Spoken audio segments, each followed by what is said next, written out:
Assalamualaikum warahmatullahi wabarakatuh. Alhamdulillah wassalatu wassalamu ala Rasulillah wa ala alihi wa sahbihi wa mawala wa la hawla wa la quwwata illa billah. Amma ba'da. Alhamdulillah rabbil alamin. Kita semua bisa berkumpul kembali dalam acara pengajian rutin Jadwal setelah kurang lebih 2 bulan terhitung semenjak tanggal 15 atau 21 sampai sekarang tanggal 21 ya? 20 Syawal, kurang lebihnya 21 benar. Alhamdulillah, setelah sebulan penuh kita berpuasa, kita ditempa dididik oleh Allah dalam masa itu dalam kawah candra itu aruman beb yang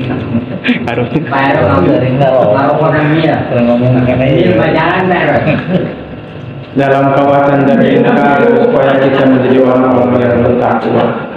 Ya ayyuhalladzina amanu kutiba alaikumus syiyamu kama kutiba alal ladzina min qablikum la'allakum tattaqun. Jadi hasil dari puasa itu seharusnya adalah menjadi orang-orang yang bertakwa.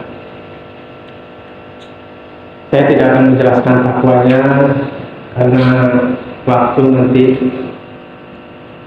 Saya ingin mengungkapkan rasa syukur bahwa alhamdulillah kita masih diberikan kesempatan oleh Allah untuk menemui malam ini, bisa menemui lagi malam ini setelah kemarin Idul Fitri. Jadi sekarang saatnya kita untuk semangat baru dengan amunisi penuh, peluru penuh untuk menyongsong hari-hari yang baru yang lebih gemilang. Potensi keuangan yang kemarin masih kelihatan mermelek atau mingsep nongol, sekarang harapannya terwujud. Kemudian apalagi? Ya pokoknya segala hal yang positif, yang sifatnya keuangan, keilmuan, ketaatan, itu harapannya pengen lebih meningkat lagi. Karena sudah pakai baju baru masa,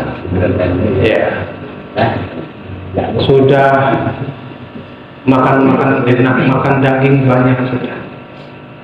Karena Idul Fitri itu bukan cuma pakai baju baru, tetapi Idul Fitri adalah bagi orang yang semangatnya baru dalam ketaatan kepada Allah. Laisal id liman yabuhu. Apa itu? Jadi walakin id liman ta'buhu. Lebaran itu bukan bagi orang yang pakainya baru. Rata-rata mungkin semuanya pada beli, kecuali yang tua-tua mungkin bisa karena takut kata kasihan sama anak, wah uslah sudah tua nggak usah beli yang baru, yang lama masih bagus itu saja yang dipakai. Atau bisa jadi karena tidak ada. Ya udah disyukuri. Yang jelas Id itu, Lebaran itu adalah momen untuk kita menambah ketaatan kita kepada Allah Subhanahu wa Ta'ala. Maka dalam kesempatan ini pertama saya ingin menyampaikan permohonan maaf mungkin karena ya sudah terlewat 21 hari. Jadi tidak ada salahnya kalau sebagai manusia dhaif yang penuh salah dalam bersosialisasi bermasyarakat, maka sebagai pribadi saya mohon maaf yang sebesar-besarnya pada bapak-bapak, semua ibu-ibu, tetangga-tetangga yang mungkin pergaulan saya dianggap tidak baik, kurang mengena, yang mungkin menyakitkan atau tersinggung, apapun itu, mohon dimaafkan. Nah sekarang kita pengen lebih meningkat lagi.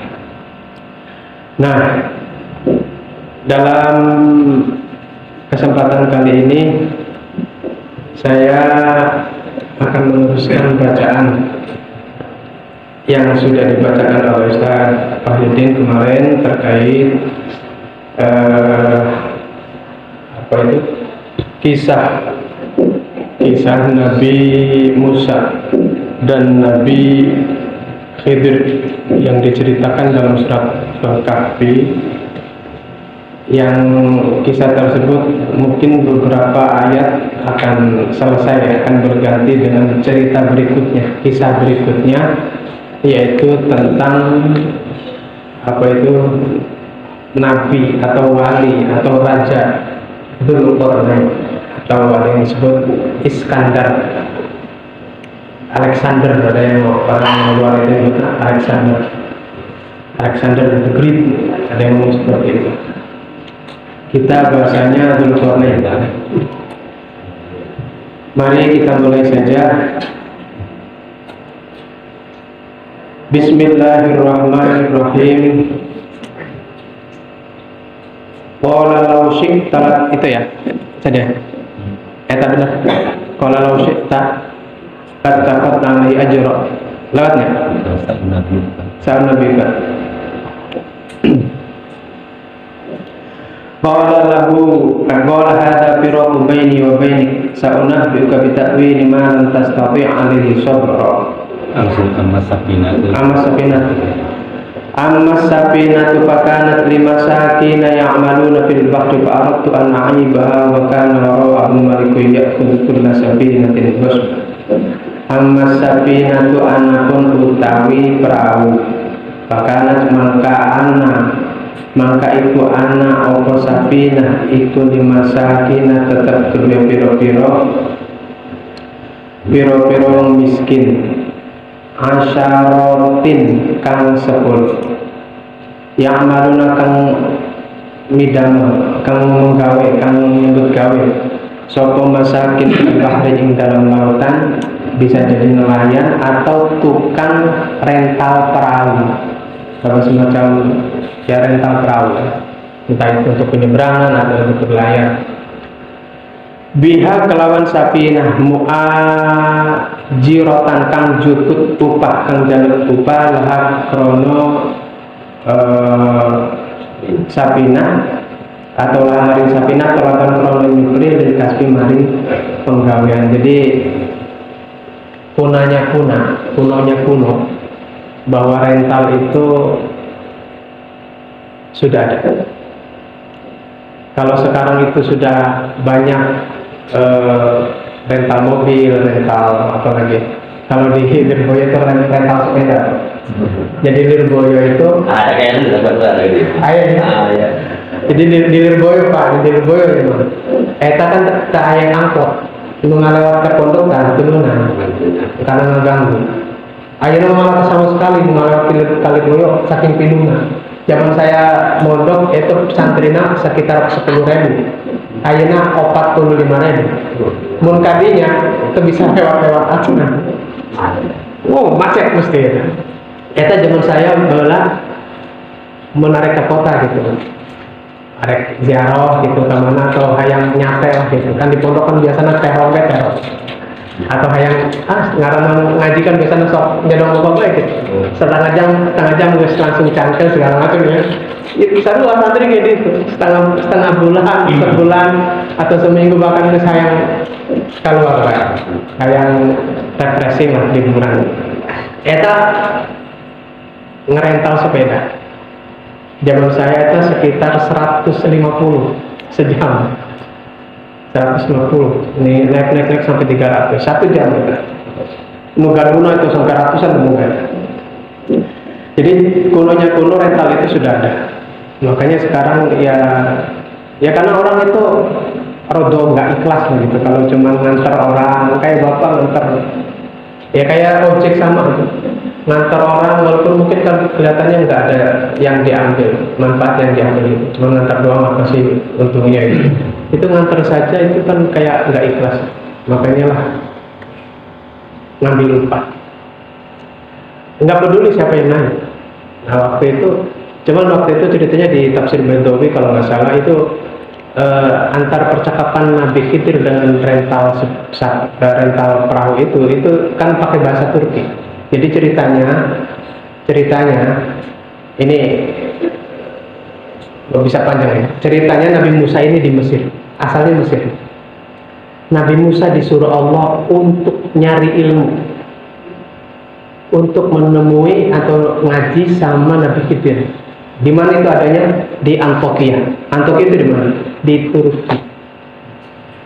Nabi Musa pengen ngaji, Allah menyuruh keluar itu sampai menempuh jarak 1411 km.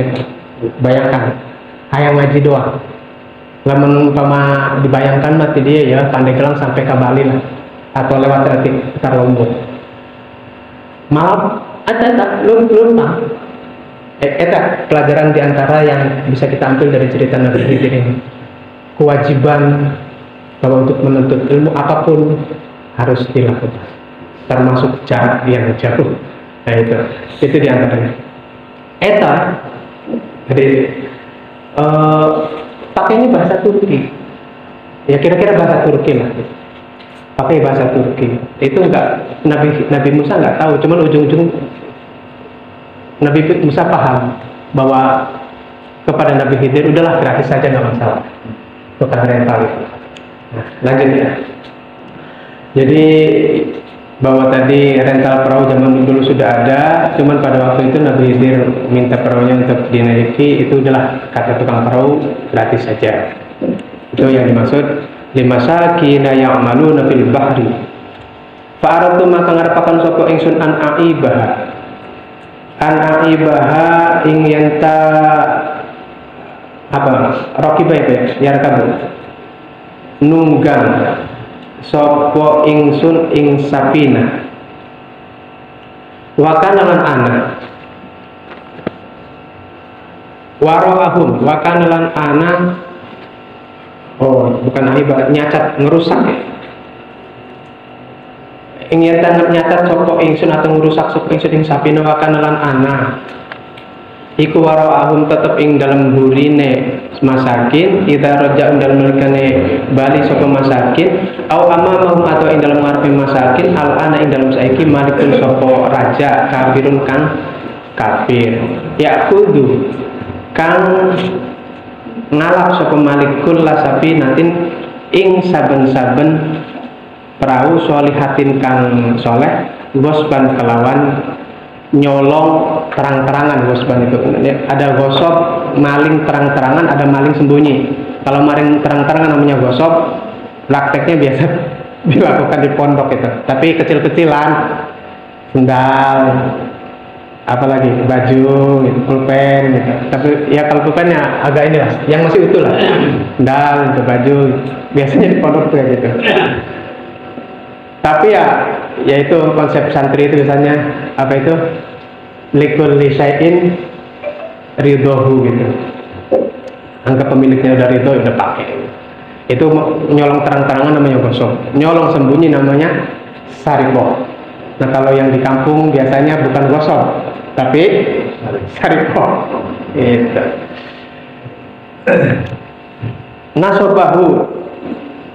Nasobakan ini musannif ini Ya kalau diartikan secara ini nasobakan sapa Allah. Jadi Allah sudah berbicara yang munafu. Sapa Allah yang gosban. Alam masdari. Ya dibayangkan seperti itulah gitu. Ya amsolih. Al masdari ngatas master al mubayyin al mubini kang pertali nawil akhri krono warnane krono warnane kedua warnane ngalah. Sedikit dulu. Nanti kalau ada waktu sambung-sambung. Mulai dari cerita begini, saya akan merunut kronologinya. Jadi bahasanya Pak ini kronologinya. Pak Jasali itu kan orang intelek, orang politik, mantan. Kronologinya begini. Pertama, alhamdulillah kita itu diberi iman kepada Allah. Ya mulai dari hidup, diberi hidup oleh Allah. Nah dengan hidup kita bisa menyaksikan Allah itu ada. Dengan hidup kita juga bisa mengimani Allah. Dengan hidup kita juga bisa mengimani Kanjeng Nabi. Artinya Kanjeng Nabi itu ya Allah luar biasa benernya ya. Oke. Jadi awalnya begini. Di belakang itu wadkur di mana itu dah wadkur id qala Musa li fatabula abrahu hatta yablugha majma'al bahraini aw amdiyahu. Nabi Muhammad itu kan lawannya, kalau disebut lawan itu diantaranya Yahudi. Sentimennya orang Yahudi itu sebenarnya bukan karena mereka itu tidak tahu, tetapi gengsi sosial.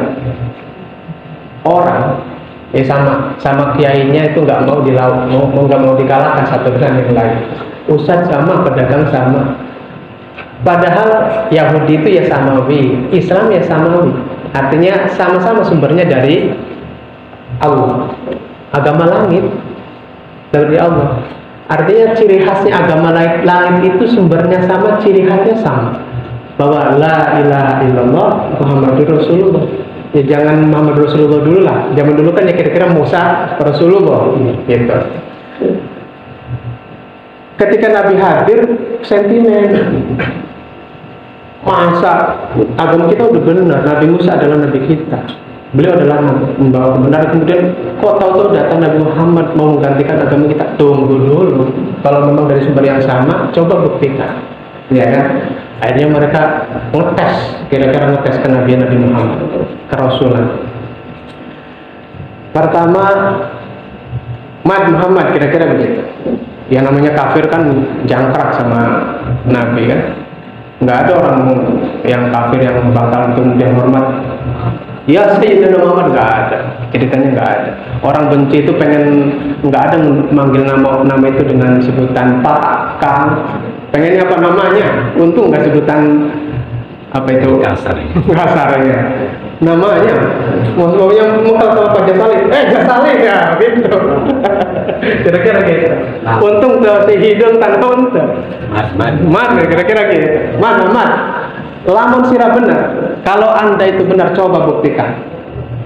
Saya itu punya nabi namanya Nabi Musa. Coba ceritakan. Kalau engkau benar, ceritakan juga peristiwa yang terjadi antara Nabi Musa dan Nabi Khidir. Kalau memang kau benar, coba. Ayo, ini Nabi Muhammad di Mekah, Nabi Musa di Mesir,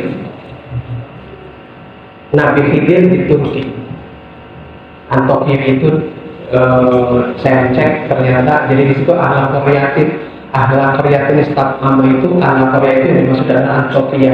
Antioquia itu adalah kota yang pernah didatangi oleh utusannya Nabi Isa itu yang di surat Yasin itu. Min Aqsal Madinah Rajulun Yasma itu Antioquia, itu adanya di Turki. Makanya Turki itu sebenarnya daerah Nabi. Turki itu daerah Nabi sama mirip-mirip dengan Bani Israel Yerusalem. Nabi Muhammad ya di Arab. Coba dari jarak juga sudah tidak mungkin Bayangkan jaraknya Nabi Musa Mesir sama Palestina sama Mekah itu kira-kira kurang lebih sekitar 1.600. Jaraknya Nabi Musa dan Nabi Khidir itu 1.411 km. Bayangkan jarak tahun, ini tempat tahun sekarang. Jarak tahun Nabi Musa ke Nabi Isa saja 1.500. Nabi Isa ke Nabi Muhammad itu 610 tahun, 11 ya. Kalau dihitung antara Nabi Musa dengan Nabi Muhammad 2111 tahun. Nabi Muhammad waduh. Bayangkan. Belum ada WA, belum ada SMS, belum ada internet, belum ada surat menyurat. Nabi coba. Ini diantaranya pelajaran yang diajarkan kepada kita tentang ayat ini, tentang ceritanya Nabi Musa itu diantaranya adalah ilmu itu kalau boleh dikategorikan itu ada dua. Ada ilmu kasabi, ada ilmu laduni, kira-kira gitu. Ilmu laduni itu ya walaupun tidak menyamakan sama nih, bangsanya ilmu kewalian, kenabian, kerasulan yang basir.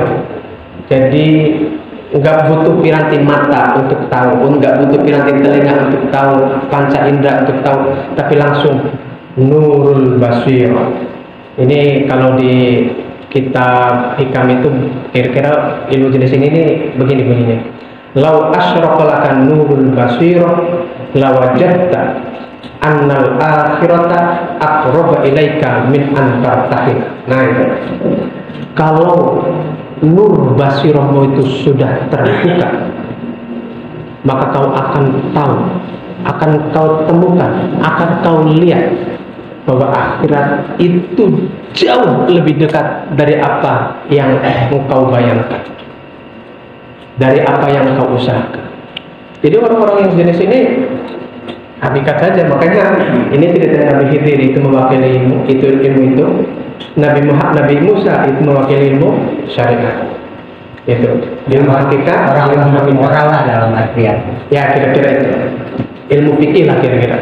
Nah kalau ininya kira-kira ilmu tasawuf lah. Tapi tasawuf tidak seperti itu juga. Ilmu hakikat itu bahasanya ilmu yang kita pernah dulu kenal Al-Hallaj, Syekh Siti Jenar. Namanya akan kita kaitkan kalau diberi waktu panjang. Kalau diberi waktu panjang dan Anda sabar. Nah, bayangkan sebegitu jauh jarak, waktu dan tempat. Nabi tahu persis kejadian bagaimana peristiwa yang terjadi antara Nabi Musa dan Nabi Khidir. Nah ini kalau bukan dari sumber yang sama, maka untuk tahu banyak itu kejadiannya, peristiwanya, nggak mungkin. Quraisy itu bangsa yang bodoh, bangsa yang goblok, makanya disebutnya jahiliyah juga. Nggak punya peradaban. Makanya orang yang tidak bermoral, yang nggak punya bermoral, nggak punya ilmu. Iya, tidak bermoral. Yahudi yang baru lebih keren itu, makanya kenabian Nabi Muhammad itu sebenarnya tidak saling menghargai dalam Nah, kenabian Nabi Muhammad itu sebenarnya ditolong oleh keberadaan oleh orang Yahudi. Karena informasi kenabian itu mereka lebih tahu. Rohib Nasturo, Rohib Buhairo. Ini mereka tahu informasi tentang kenabian ini. Mereka siapa? Yahudi Nasturo itu. Jadi orang Quraisy nggak tahu Nabi itu apa, kenabian itu seperti apa, nggak tahu itu. Orang goblok mereka. Nah, bagaimana mungkin informasi tentang Nabi Musa dan Nabi Khidir itu Nabi Muhammad tahu, pada Nabi hidupnya di tengah-tengah orang Quraisy. Siapa yang membisiki coba? Kalau bukan Allah siapa lagi? Artinya Nabi cerita seperti ini mereka sebenarnya membenarkan. Iya, kalau dirianya lah tak mungkin. Iya. Tak mungkin orang bisa begitu. Inilah kemukjizatan Al-Quran. Ya tentu kerasulan Kanjeng Nabi. Artinya gini, Nabi itu ketika katakanlah disuruh untuk memilih mukjizat yang dohir, apa yang jenis ini, namanya bayina. Nabi milihnya bayina. Andaikan Nabi memilih mukjizat yang dohir, kita sudah nggak ada. Kira-kira kita sudah nggak ada. Bedanya apa? Kalau dohir, mukjizat dohir itu mukjizat yang langsung prak ada. Yang peristiwa yang dialami Nabi Musa, contohnya membelah lautan itu, tongkat jadi ular dan sebagainya yang pernah yang dialami oleh para nabi sebelumnya. Cuman resikonya mukjizat dohir ini, orang yang tidak mengimaninya, ketika sudah dibuktikan mukjizat ini kok tidak mengimani, itu Allah punya hak untuk memusnahkan. Makanya nggak heran ceritanya kaum Lut, kaum Ad, kaum Lut dan sebagainya itu, kaumnya Nabi Hud dan sebagainya itu kalau memang mukjizatnya langsung seketika ada. Tapi bayina sekilas langsung. Artinya diantaranya mukjizat dohir itu yang menyaksikan itu hanya orang yang ada pada zaman itu. Kita sudah tidak bisa menyaksikan. Mungkin iya tongkatnya ada. Anda bisa cek, Bapak bisa cek di museum Turki, museum apa itu Maria apa itu ada tongkatnya Nabi Musa, petinya Nabi Musa ada, kemudian rambut-rambutnya Nabi Muhammad ada, ya jubahnya segala macam ada. Itu untung yang merawat itu Turki. Kalau Arab, wah sudah dihancurkan semua, bid'ah itu nanti. Nah, kalau bayinah, ini bayinah. Kita orang-orang yang tidak pernah menemui zaman Nabi itu bisa menyaksikan. Karena bayinah itu pakainya logika. Makanya orang yang goblok, kok bayinah sejelas ini nggak mau ngimani? Karena mereka itu nggak mau takilun, apalah takilun itu. Nah ini bagi saya, mungkin sekedar saya, minimal saya gitu. Ini saya bisa melihat, ya Allah, luar biasa Allah. Dengan ayat cuman itu idqala, bahasa cuman idqala Musa lifatahula rabbuhat. Saya bisa melihat kayak apa semacam benang merahnya, kaitan-kaitannya gitu, layangan. Begini, ya Allah, akhirnya saya bisa, ya Allah, luar biasa. Ini namanya bayi. Ya contoh bayinya gampang lah. Inna Allah la yastahi ayyad riba matalam ma ba'udatan fama fawqaha. Allah itu tidak malu bikin nyamuk. Untuk bercontoh, ini bagi yang ahlinya bisa melihat ini, menyaksikan kebesaran Allah enggak harus dengan peristiwa yang spektakuler. Tidak ada perbandingan. Iya. Coba apa namanya? Nabi Musa dengan laut terbelah, hari yang luar biasa kan? Laut nyamuk kecil, udah kelihatan urat-uratnya segala macam. Coba Anda bikin nyamuk dengan persis sama. Ya di situ ada bulunya, ada sayapnya, ada lubangnya. Kemudian di dalamnya juga anak-anaknya, di dalamnya juga ada kumannya. Bisa banget. Kalau sama-sama tidak bisa, ya udah. Itu adalah innallaha ala kulli syai'in qadir. Jadi artinya ketika kita mengatakan, oh kita nggak bisa tuh bikin ular dari tongkat, membelah lautan dengan tongkat. Lah terus Anda bisa bikin nyamuk? Enggak juga kan? Artinya kalau sama-sama nggak bisa, itu berarti menunjukkan bahwa itu juga sama mukjizat Allah juga. Nah jadi sebenarnya bagi yang berakal, bagi yang berilmu, yang ahli itu, keseharian itu semua adalah pertunjukan spektakuler daripada kudratullah. Ya Allah, luar biasa. Nggak usah jauh-jauh lah. Anda punya duit, diberi rezeki oleh Allah, macam-macam kan? Kalau bukan Allah yang ngatur, coba pusing gitu. Ada yang cara duitnya itu seperti Pak Ujang, seperti Ustaz Wahyudi, seperti Pak Komar. Beda-beda, 4 orang aja udah beda-beda. Pajak saya, beda-beda. Saya ngomong lagi, bapak minta saya. Aneh kan? Nggak masuk akal. Itu bagi orang yang berilmu itu spektakuler. Nah kembali, kemudian akhirnya nih, ini agak jauh ceritanya ya. Kemudian akhirnya Nabi itu menceritakan tentang peristiwa antara Nabi Musa dan Nabi Khidir. Sebelum saya ke ayatnya, secara global begini, bahwa ada 2 ilmu. Nabi Musa itu mewakili ilmu syariat, Nabi Khidir itu mewakili ilmu hakikat. Sekeren apapun ilmu hakikat, tetap harus tunduk pada ilmu syariat. Itulah kenapa Al-Halal, apa lagi, Syekh Siti Jenar dibunuh, dipateni. Ini kalau diteruskan bahaya. Kalau bagi mereka oke, kita bukan ahlinya untuk memutuskan itu sesat. Lebih apa namanya,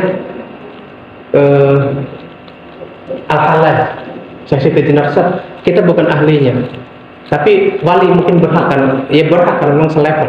Bukan para wali sanga itu tidak punya ilmu yang dimiliki ilmu apa namanya, Syekh Siti Jenar, bukan tidak punya, mereka punya sama. Tapi ini kalau diteruskan dipakai untuk masyarakat bahaya. Kalau nggak nyampe ilmunya, yang ada sholat cukup di hati. Nah, itu kan rombongannya Ronggo Warsito yang di Jawa itu katanya ada ngaku-ngaku muridnya Syekh Siti Jenar. Bagaimana cara sholatnya?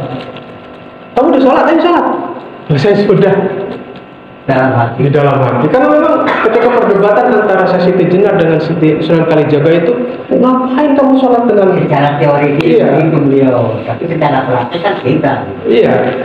Nah makanya Nabi Musa ini enggak semacamnya itu kritis. Orangnya itu enggak apa ya? Secara nalar syar'inya gitu, secara fikihnya, secara syariatnya atau secara pokoknya enggak apa bahasanya itu, enggak tega atau enggak betah atau apa ya. Jadi ketika ada kemungkaran itu pengennya langsung memberantas. Itu apalagi tipikal Nabi Musa, Nabi yang jadul, Nabi yang keren, Nabi yang pengennya langsung sakti lah kira-kira gitu. Ada kemungkaran, ada itu pengennya yang nggak mau diam gitu. Nah itu makanya di tafsir Baidawi itu saking begitunya, itu ditafsir begitu, begini. Ya kita memang sudah sepakat siapakah yang lebih mulia antara Nabi Musa dengan Nabi Khidir. Padahal Nabi Musa belajar sama Nabi Khidir. Yang Nabi Khidir tentu levelnya nggak selevel lah. Nabi aja Rasul bukan. Nabi saja katanya masih ada yang itu masih diragukan kenabiannya. Ada yang bilang wali atau apalah gitu ya. Dalam pendebatannya lah. Ini Rasul suruh belajar sama wali yang levelnya di bawah. Ini bukan tentang ininya ya. Nanti tentang bab fadlatul ilmu beda lagi nanti. Nah begini, Nabi Musa suruh belajar sama Nabi Khidir. Tentu posisi Musa adalah murid, Nabi Khidir adalah guru. Murid adalah di bawah, guru adalah di atas. Tapi dengan praktek seperti itu, artinya walaupun posisinya guru murid itu ini nalar ulama ya. Ini mempersoalkan lebih utama mana nih ketika posisi Nabi Musa dan Nabi Khidir, antara Nabi Khidir dan Nabi Musa, lebih utama mana? Nah, karena tidak betahnya Nabi Musa melihat kemungkaran ini lagi-lagi ilmu syariat yang berbicara. Itu kalau saja Nabi Musa tidak secepat itu merespon apa yang dilakukan oleh Nabi Khidir, itu ketinggian derajat Nabi Musa. Sadar kelebihan dan kekurangannya kan masing-masing dimiliki gitu. Betul itu Kelebihan dan kekurangannya. justru karena responnya itu karena kekritisannya Nabi Musa itu, Nabi Musa berada di tingkat level yang tinggi. Dan memang sudah jumhur ulama, sudah ittifaq ulama ya, bahwa Nabi ya Musa ya termasuk Rasul, termasuk ulul azmi juga kan gitu. Ini lagi berbicara ilmu. Kalau berbicara fadilatul ilmi beda lagi nanti. Nah, saya mundur sedikit. Nabi Musa kenapa suruh ngaji sama Nabi Khidir? Ini di tafsir Baidawi juga. Jadi Nabi Musa lagi ceramah kira-kira gitu, lagi khutbah. Itu ada salah satu umat yang nanya, ya Musa, ya Nabi Allah Musa, man a'lamun nas fil ard. Nah ini saya akan kaitan juga dengan ilmu hakikat. Ya Nabi Allah Musa, man a'lamun nas fil ard. Ini yang nanya sudah benar nih, sudah benar nih. Ya Nabi Musa, siapakah orang terpintar, orang teralim di bumi ini? Oke, ya. Awas. Allah ya Allah. Allah maha tahu tentu atas segala apapun. Ini ucapan Nabi Musa itu direspon oleh Allah dengan marah. Ya padahal Allah tahu dalam hati Nabi Musa, dan Nabi Musa sendiri merasa. Dan memang pertanyaannya sendiri sudah benar. Siapa orang terpintar, orang teralim di bumi ini? Di bumi ini bahasanya. Ya karena memang zaman itu pikir Nabi Musa nih, siapa lagi orang pada kafir semua, orang pada tahu Allah semua kan? Ya tentu dia yang paling tahu. Dan kemudian juga benar, levelnya level sekup itu, level bumi. Nabi Musa juga nggak membayangkan. Jadi kayak gini loh, ketika Anda ditanya atau ngobrol-ngobrol, itu ada ayam mati itu, siapa yang mati itu? Siapa yang bunuh? Saya yang bunuh. Kamu langsung jawab, Anda langsung jawab, Allah. Biasanya kalau jawaban ini orang akan meresponnya dengan ya kalau Allah sudah tentu kan gitu ya. Artinya siapa yang mati ini siapa? Di balai dokta, okta kunaon kan gitu. Seperti itulah kira-kira gambaran Nabi Musa ketika menjawab pertanyaan itu. Jadi Nabi Musa nggak pernah bayangkan ya tentu Allah maha segalanya. Karena memang Nabi Musa mengaitkan jawabannya dengan pertanyaan yang tadi itu. Jadi secara lokal saja Nabi Musa menjawab, langsung direspon. Ya Allah tentu tahu apa yang dalam hati Nabi Musa, tentu tahu. Tapi ya inilah makanya Allah sebenarnya itu hidup itu cuma permainan. Nabi di samping Allah itu marah, tapi Nabi Musa adalah kekasih Allah juga. Habibullah, kekasih Allah, Khalilullah, orang yang ya Rasulullah juga. Akhirnya diuji itu Nabi Musa kan untuk cari guru. Tuh, kalau memang kau yang paling tahu, saya itu punya hamba yang ilmunya lebih hebat daripada. Waduh, Nabi Musa itu Nabi yang apa ya? Nabi yang mau dikalahkan gitu loh. Tipikalnya itu Nabi yang nggak mau dikalahkan. Kalau mau tahu ceritanya Isra Mi'raj tuh panjang lagi nih, panjang lagi nih.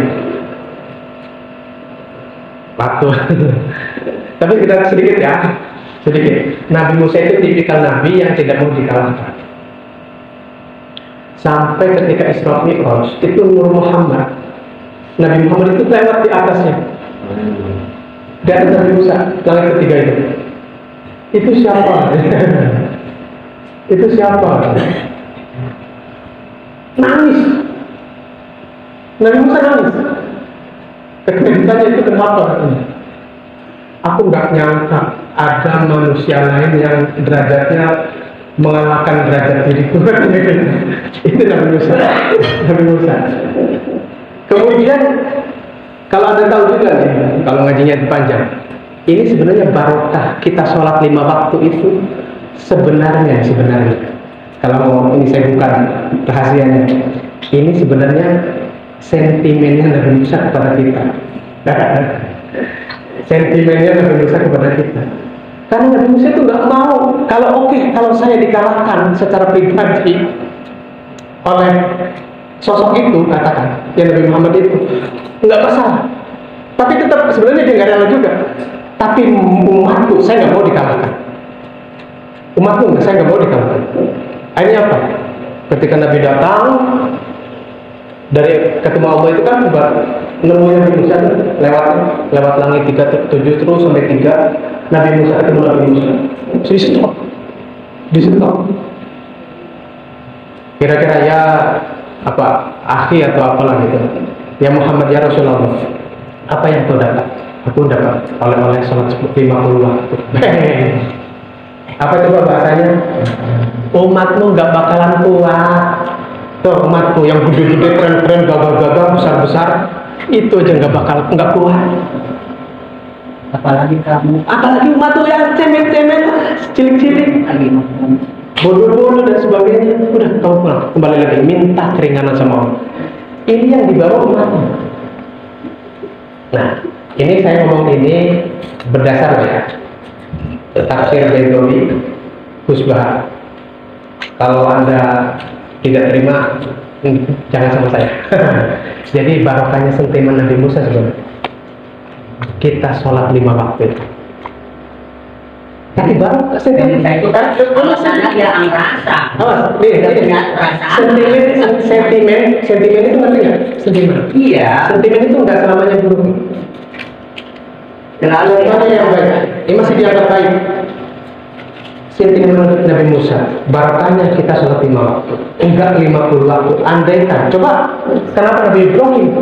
Enggak Nabi Ibrahim yang minta keringanan, tapi Nabi Musa, kalau dia ada tipikal. Nabi Musa tipikalnya nggak mau dikalahkan. Dan sentimen Nabi Musa barokahnya kita cuma sholat 5 waktu. Jadi sebenarnya Anda nih kalau mau sholat Fatihah dulu tuh seharusnya. Matur nuwun Mbah Nabi Musa. Karena barokah sentimen jenengan kami sholat cuma 5 waktu. Itu sebenarnya. Nah sentimen yang baik lagi diantaranya apa coba? Sentimennya malaikat Jibril. Sentimennya malaikat Jibril. Makanya ini hati-hati sama malaikat ini. Takut-takutnya malaikat sentimen juga sama kita. Malaikat Jibril itu begini. Malaikat Jibril ketika Nabi Fir'aun itu mengejar jalannya Nabi Musa sampai ke tengah lautan. Ini salahnya nih, salah taktik goblok juga Fir'aun. Nabi Musa jalannya adalah perempuan. Nabi Musa Jibril, Nabi Musa jalannya perempuan. Ini ceritanya sama seperti itu loh, Pangeran Pajang dengan Mataram gitu, ketika terbelah jadi 2 itu. Dalam perang itu jangan memakai jantan, pasti pakailah jaran betina. Nabi Musa jalannya kudanya adalah betina. Fir'aun jalannya adalah jantan. Coba Nabi Musa laut sudah terbelah, udah lewat. Si Fir'aun ngerti nih, kalau saya lewat pasti saya kelelep. Tapi si jalan itu nggak mau dihentikan, nggak mau di stop. Padahal Fir'aun ngerti, kalau lewat pasti saya mati. Si jalannya yang nggak mau diajak berhenti. Kenapa? Ngelihat jalannya Nabi Musa yang cantik itu. Iya perempuan gitu. Aja dia udah terus gitu kan. So, di tengah-tengah Nabi Musa sudah sana, laut kan kembali menutup. Nah pada saat itu sebenarnya sudah iman Fir'aun. Syaratnya kan iman itu boleh diterima kalau sampai belum, kalau sudah belum ke sini kan, hulkum kan. Malaikat Jibril itu sentimen. Ini kurang ajar. Selama hidup dia suka yang musyrik, suka segala macam, bahkan ngaku pangeran.